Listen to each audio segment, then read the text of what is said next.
my name is Cecilia Moorcroft. I own a business called Space for Life.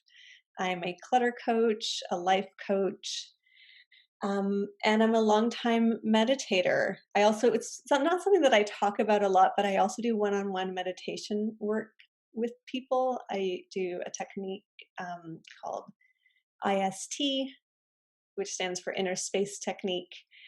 And in normal times, my husband Mark and I facilitate meditation workshops together. So there's a lot of things that sort of like are in my tool belt, which I think all fall under the umbrella of Space for Life, because I'm just passionate about helping people make space for what's really important inside and outside. Um, yeah, and it's just such a treat to be here. Erin and I when we very first met, we met in a dance class. Yeah. And then a friend of mine was studying movement with her, and she said, "Oh my God, Erin is amazing. You have to start coming to this class." And so I've actually been a student of Erin's That's for true. 10. I forgot that part. Yeah. Yeah, that's how it sort of we first got to know of each other ish. And so I've been a student of Erin's for 10 years. Mm. And one of the things that I'm really excited about for today is that there's a lot of places where our work intersects. And I think a lot of that comes in the place of, um, I guess, doing things on purpose, like a purposeful place. And yeah, so it's so fun to see. It's fun to see some new names and faces and familiar names and faces. And hello to all of you watching this on the replay. Mm. Really glad everyone's here. Well, what sparked me thinking of doing this was you and I were going for a walk outside, of course, these days. And you were talking about a course that you were running at U of T and how you were doing like inner work, meditation, and self care. And I thought that was a really helpful thing that it was not like either or, that there were times that going inside is of help. And then there are times where going inside might actually not be the thing that you need. And that really sparked this for me because with the work that I do, my background with doing sort of inner work, I would say, was that I began as a kid. My folks were really into that kind of thing, and at different points, they showed us different exercises and how to do like a scan of your body and that kind of thing. And it's a bit of a longer story, but when I was in my early teens, I got really ill and I was in and out of a bed and very sick for about 4 years. So I was home for about 4 years. And that was really when these inside tools began to like open up for me because I didn't have very much outside choice.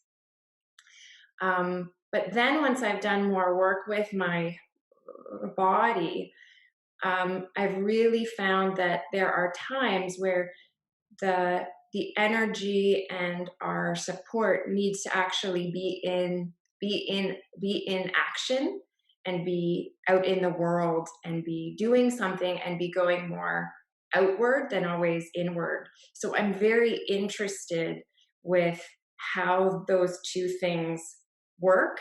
And that's why I thought, okay, I'd really like to talk about this because I feel like often it's put as like, this is the thing that's so great and it fixes all the things and you should just learn how to meditate and it's going to solve all of these things.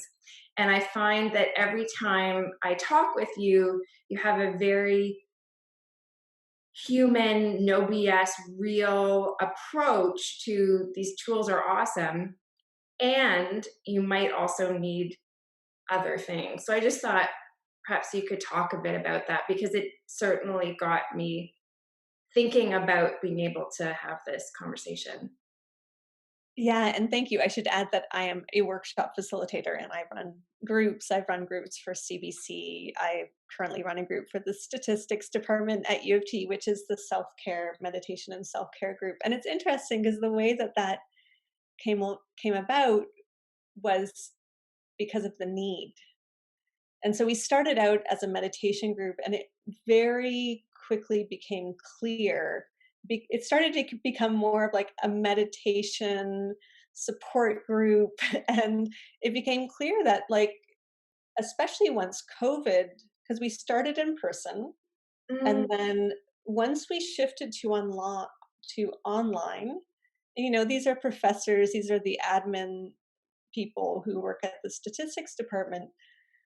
Suddenly their whole world has been turned upside down, and they had been sitting in front of their computers all day long holding hundreds, like literally hundreds of people, hundreds of students, all of these people with their needs, so many people with needs. And their needs were getting neglected. So the shift from a meditation group to a meditation and self-care group came from a place of needs. And that is the way that I approach self care. Sometimes self care is going inwards and doing this kind of inward work. But sometimes it's about actually what I need is to reach out and actually talk to somebody. And actually, it's not about going inside, it's actually about going outside.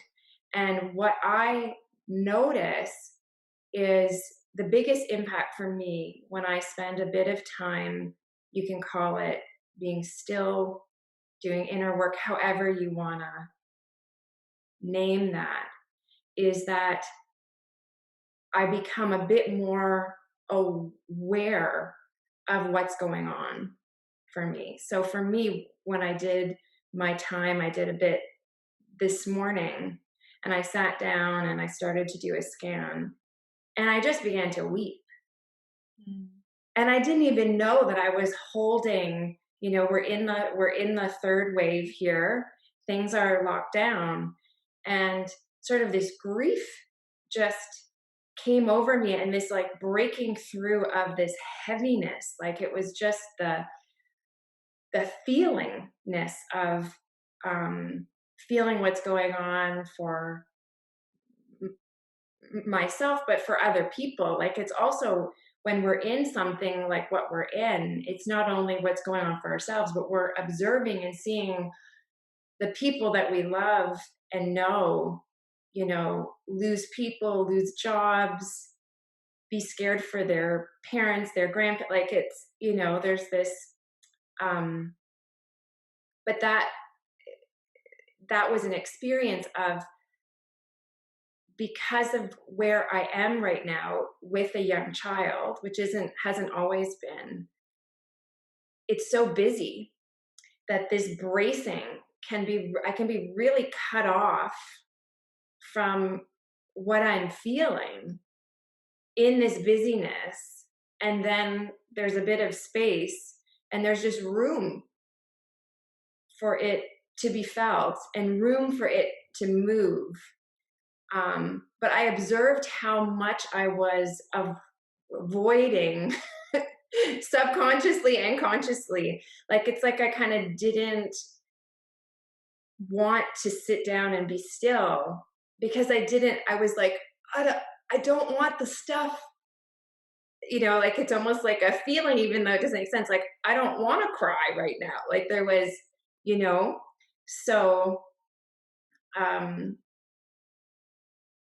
again, sort of, I was bringing that up because I think that sometimes when we think about, doing something where we're going to be still or going inwards, that that is something about being calm and being non-feeling. Um, Yeah. Sometimes we have feelings. yeah. And yeah, there's like this Yeah. is safe, can be safer than Yeah. this. Yeah. And I mean, yeah, like there's when you're having a hard time and you can actually just take a moment and you're not distracting yourself and Yeah. you're not in something else or doing three things at once or having it be all about other people and their needs. Mhm. Yeah. When you slow down, there can be feelings there. Mhm. And the same thing happens in movement. I mean, while my dad was dying, I would, or after, and like in the time after he died, when grief was a big, my dad was sick for, and in palliative care for 2.5 years. And so it was a long time. It was like a long, sort of like this kind of situation, but more personal in terms of like a long, stressful situation.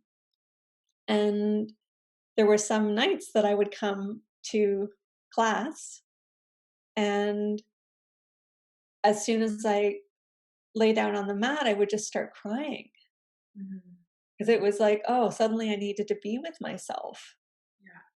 And I actually needed to, and I think it's one of the places that's really cool about like your work and why I think it goes really well with a meditation practice is because it is about this sense of presence and connection and Mhm. feeling and being with.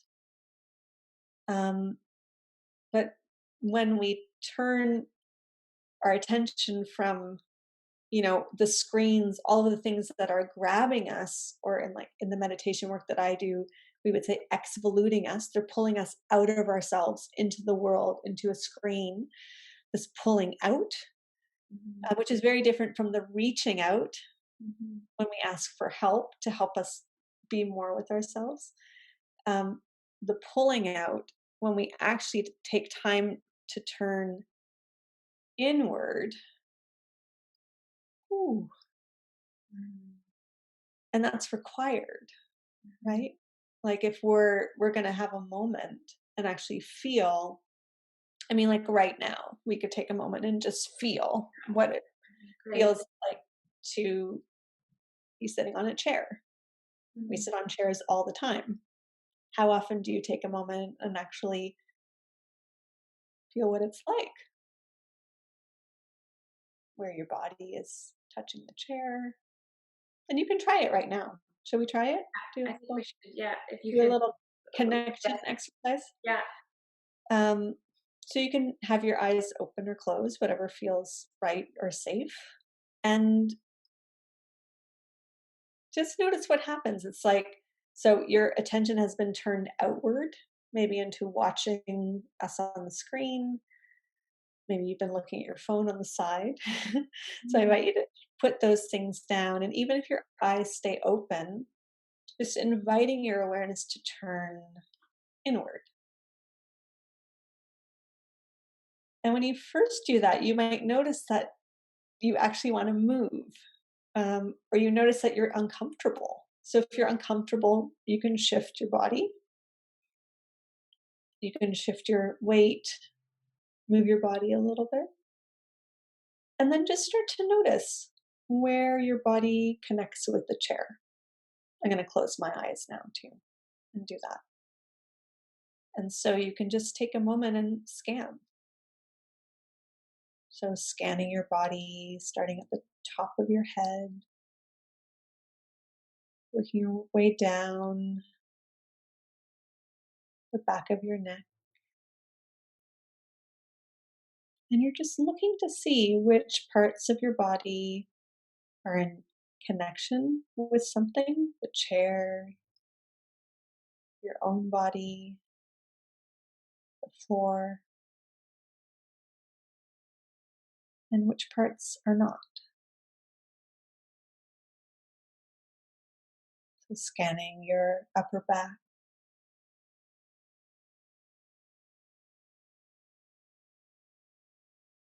your lower back,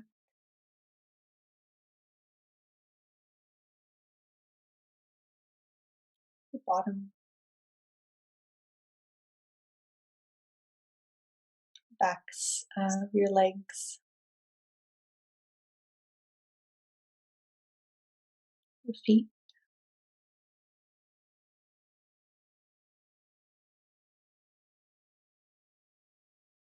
You might notice your arms by your side, your hands in your lap. Maybe your fingers are touching.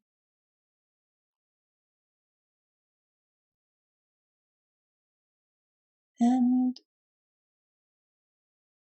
there's just I invite you in this moment just to see if you can allow your body to be supported, the weight of your body, your physical body to be supported by the chair, the floor, the building that you're in, the earth.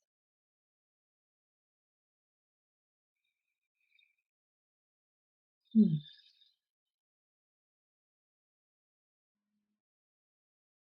And then from that place of grounding or connection, I invite you to start coming back. So you might start by just hearing the sounds around you, getting a sense of the room around you, your breath.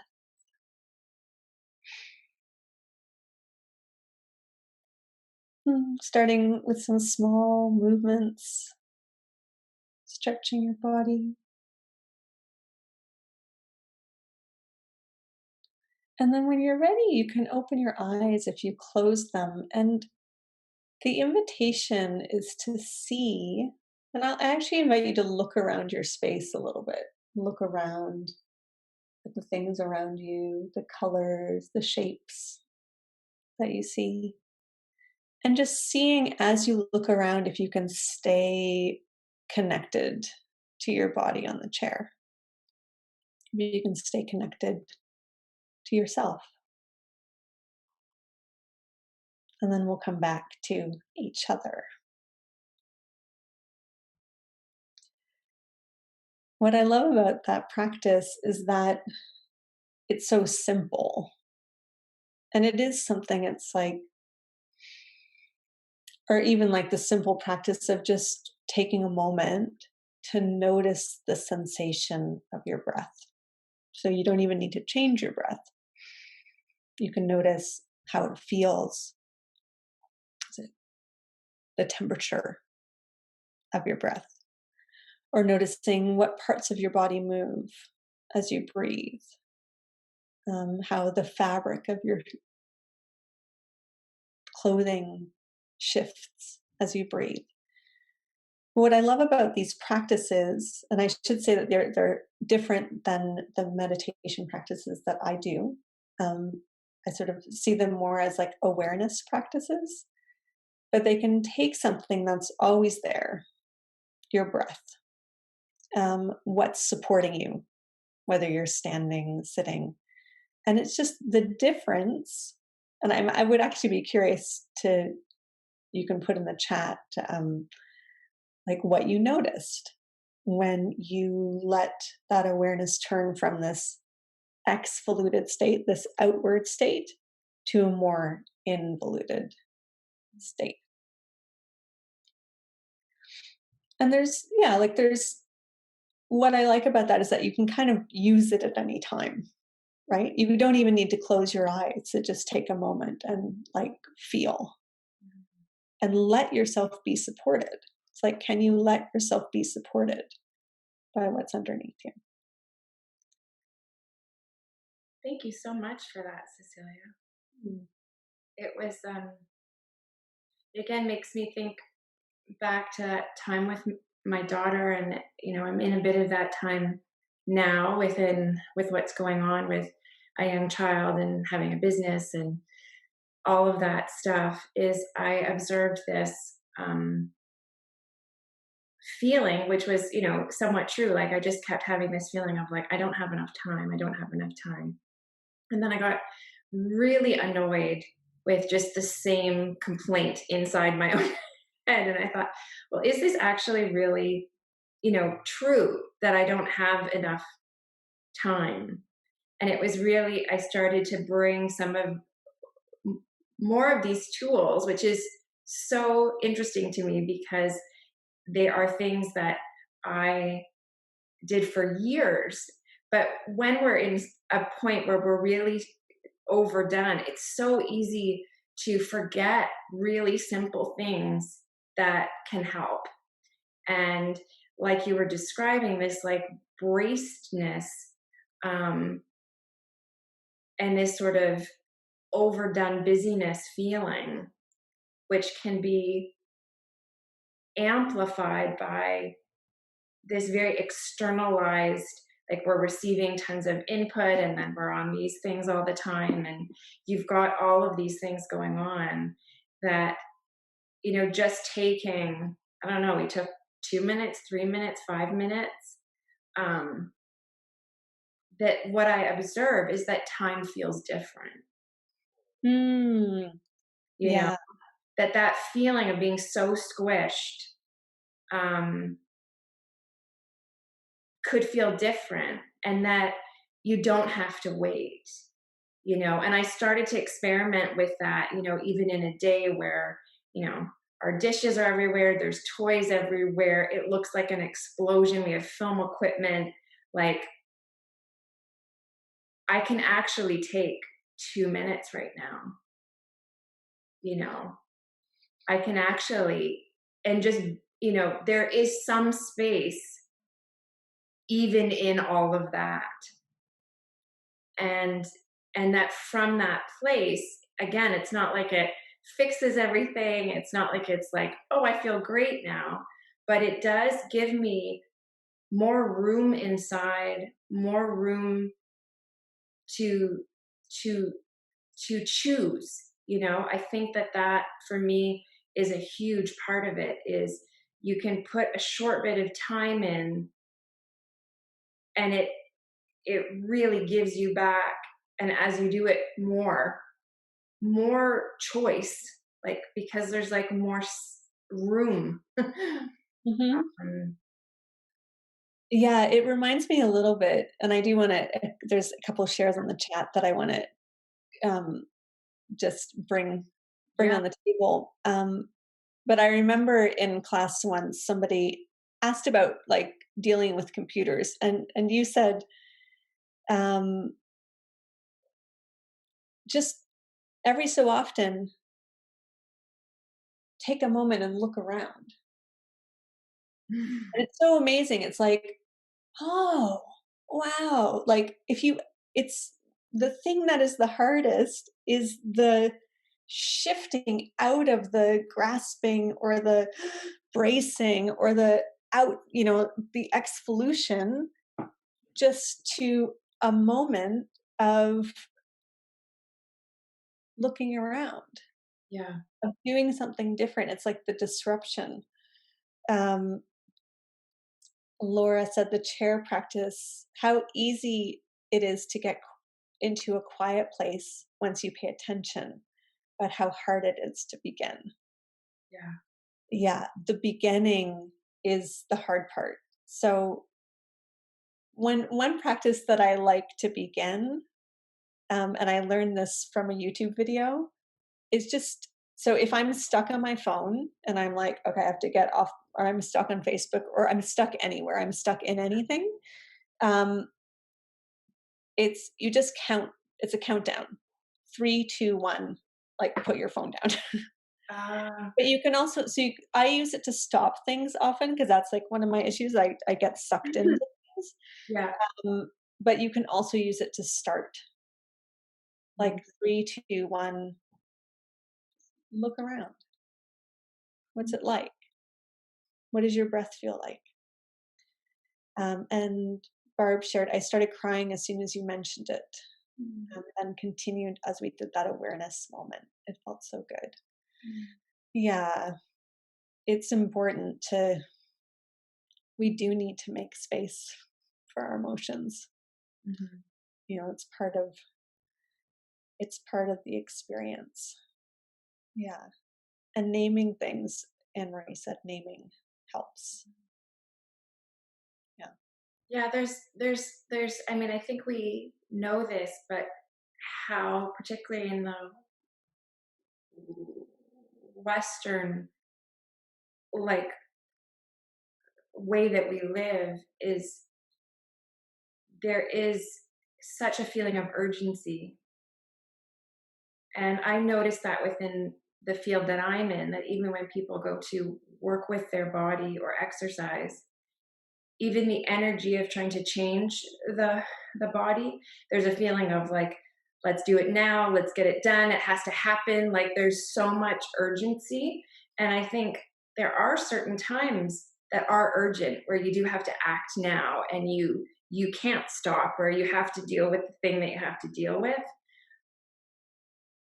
But I think more often than not, it's more the feeling of the urgency or the feeling of overwhelm or busyness more than the actuality. And so, what I love about what you're offering is a way to bring yourself to experience now, like to really kind of be where you are.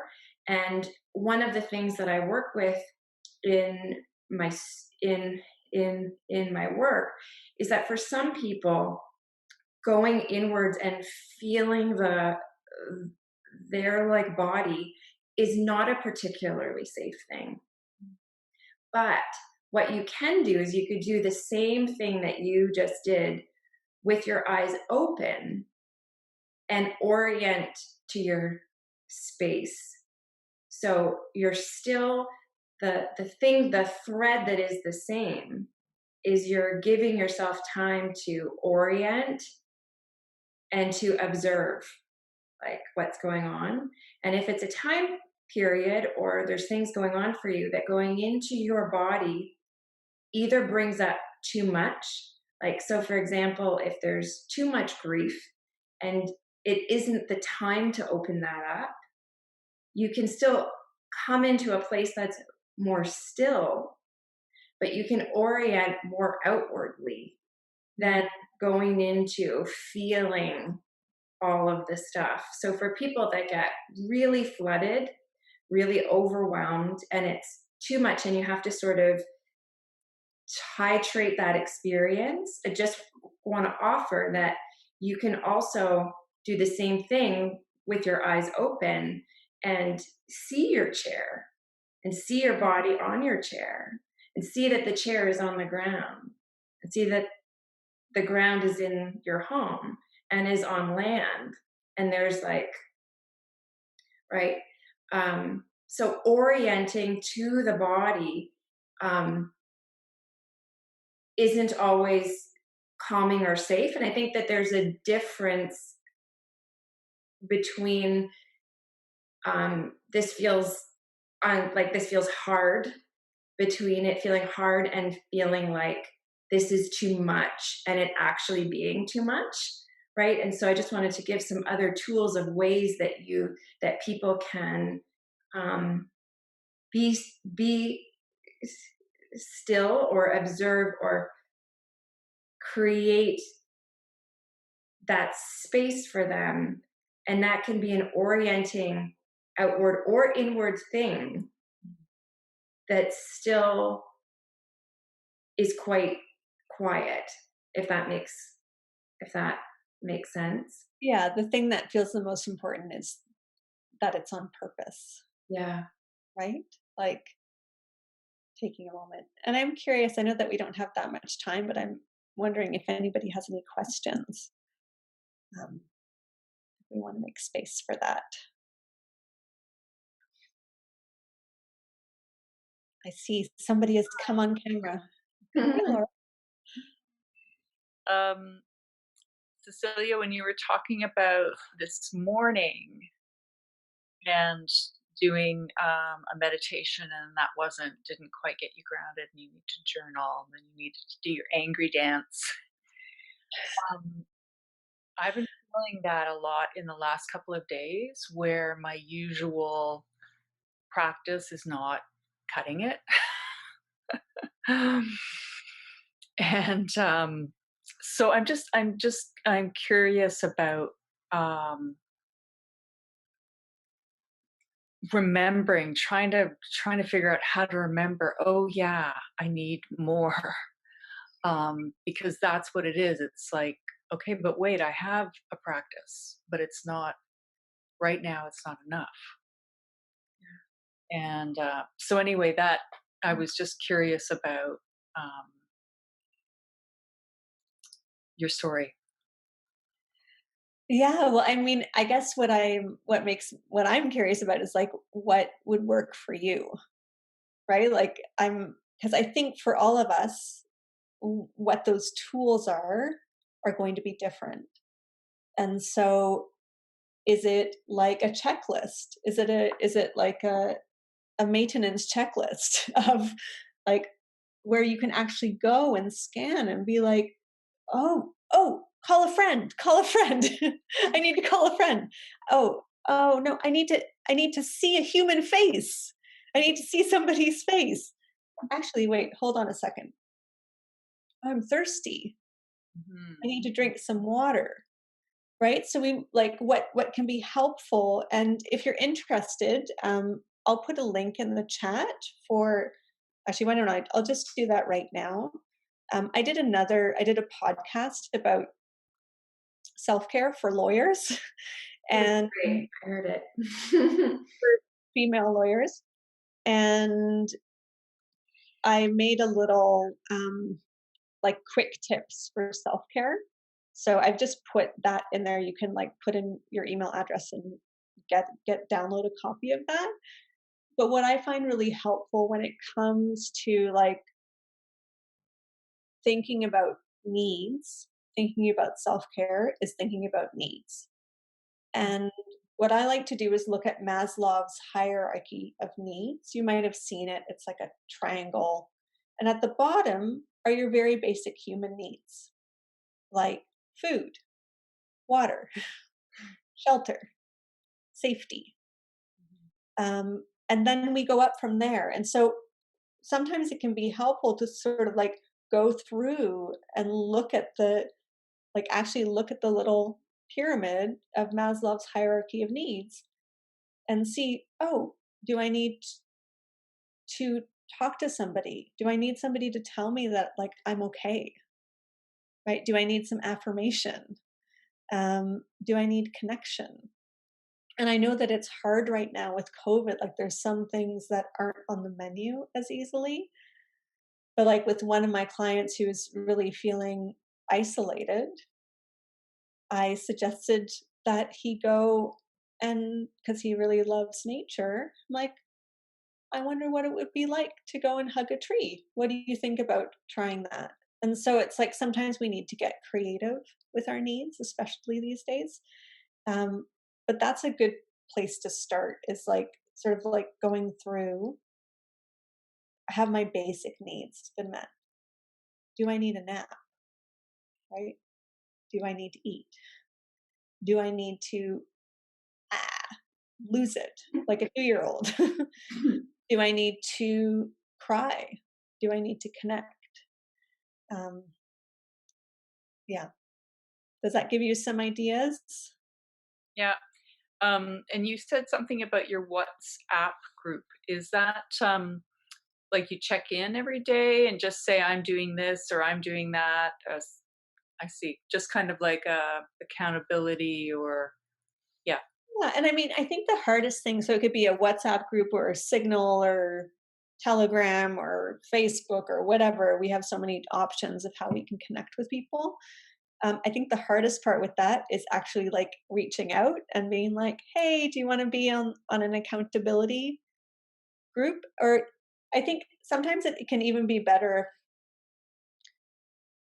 you can have a group or you can have one other person. One of my clients said a tricycle is more stable than a bicycle. And so she's in a group with 3 people, where they sort of they're more clutter clearing accountability buddies. Um, but yeah, like having a place where you can connect and reach out. And what's even better is if there's some like understanding about how regularly that's going to happen. Maybe you have daily check-ins or weekly check-ins or as needed. Um, yeah. But I think the hardest part with that is actually like being brave and asking for help and like making that connection. Yeah, something that I observe from the work that I do is like when when we're going through different things, what we need will change. And so there's always this gap between doing what we did before that worked and it's not really working anymore, but we don't have that new thing. And the new thing could be a different amount or a different environment or a completely different thing to actually bring in, which was why I thought to actually bring you in, Cecilia, because I thought, what I'm offering is tools where we move the body. And I've even within that really had to think about giving people different things. Like we've been doing more short workouts and some that are really more short and more like get going because there's all this energy where people were like overwhelmed but also like aggravated and stressed and it kind of it's not just about being calm, sometimes it's about really being able to move that energy through us. um, but I do find that right now there is a lot going on and so we might need more other things as like to really boost that base. So that was why I had thought like bring in you, Cecilia, to to talk about your work and to talk about some of the tools that you use that might be new to some people, or also could be something that you did before, but then you forgot about it, because as I was saying, there's these things, and even in that like hierarchy of needs, it's easy to forget, like, oh, I'm like really dehydrated. Yeah. It's um, really easy to forget our needs and like forget that we're human and forget that we only had 4 hours sleep last night or forget that we've been dealing with a screaming child or yeah, that we're living life. Um, Nancy, Christy, we all have different parts of ourselves that need different things when that part foregrounds. Yeah, and like I have to say that even though meditation is my jam, like I never thought it would be my jam. I I never ever thought that, but because I'm a very worried, anxious, fidgety person, so I'm amazed that I found a meditation that worked for me. Um, but some days it's not what I need. I actually need to move. I need to like do something when I first wake up. Most days I still make that a priority, but every so often I get stuck in bed reading Harry Potter for too long or like I get stuck in or I get pulled into something else. I get pulled into my phone before I have a chance to meditate. And then it's clear actually that's not what I need. I need to clean up. I need to pack something. I need to move something. I need to move my body. I need to get get on with it. So yes, we want to remember that we are full human beings with many needs. And if some of you are on here don't know Erin, she's just an absolutely amazing movement teacher. She's taught me so much. And her work is really different from probably anything that you've experienced before. And even if you do other movement work, it goes very nicely. I find it like fits very nicely with all different types of movement work because my experience of it is that it's helped me become much more aware of my body and my support and how I actually move and am I being supported in my movement? Mm. So I recommend it, checking it out. Well, what comes to mind, we're probably close to being able to wrap up, but what came to mind when you were saying that was like, I often think about the body and how we have lived over time and sort of the body that we've had as human beings and then the body that we're in and how we live now is so new. Like how we live now. So the way that we used to live was we moved a lot more, but we also had more time that was quiet Mm. because it took longer to do everything. So if you had to go somewhere and you walked a long time and you didn't have a phone with you and you didn't have, right? So I've observed that the what's interesting to me is that both movement and some time that has room in it is how we work through how we're feeling. And we've taken those core elements of how we work through being human almost completely out of how we live, right? So historically, for the bulk of history, you had to do so much more movement to get food, have your home, childcare, like shelter, guard, like you had to really use your body. And, everything from mail taking a long time or, like everything had so much more time in it between each thing. And I had this experience about a year and a half ago where I was on the bus and I just looked around and every single person was on their phone. Like every single person. I think there was one person that had a book, but I think other than that, every single person, I thought we've eaten up all of this empty time and we filled it so full that, because I often think, like, why are we so stressed now? Why are we having such a hard time with coping with what's happening? And part of it is I think there's not space for it. There's not space where you kind of let your experiences move through you, or you do something and move yourself, and that energy gets actually physically used by your cells so that it doesn't pile up till your lid just blows off. Yeah.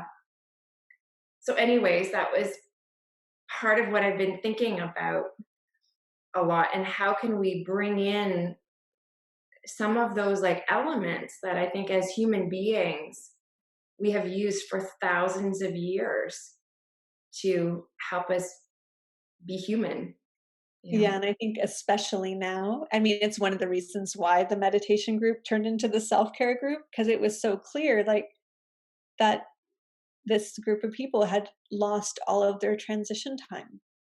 There was no more walking to work or walking down the hall to go to the bathroom or walking down to the coffee shop to get a coffee. Like there's like even all those small little transition times where you have a chance to have a different experience were gone. And so it's like, It's a so big now we deal. have to introduce them. Like we have to consciously introduce transition. We have to consciously, and it's that thing where it's like, oh, that's this thing that I need to bring energy to. But again, it can be as simple as, just taking a moment and looking around, taking one conscious breath, right? Feeling your body on the chair for one moment and then going from there. Oh, what a how nice. I can tell we could just keep on talking and talking. But it's been really Mm, sweet to have this chat. yeah. Thank you so much. So you put in the chat, and when I send out a recording, I can send a link to that self-care um, thing that you created, which I think is really helpful right now. Um, and And you could, say Erin's studio is open now, oh and it yeah, will so if stay open till Monday. yeah, so if you're interested in my work, the studio doors, we only open them 3 times a year, and they're open now for the next 3 days. And you start with a free week. So there's there's lots in there, um, if you want to have a look. So, anyways, thank you guys for coming. Oh, Um, I hope this has given you some ideas. For me, it was really important to bring back just that I can find space wherever I am, that this feeling of overwhelm or busyness, or that that there are some tools that we can use. So thank you so much, Cecilia. yay, my pleasure. Space for life. Space for Life. It is the best name.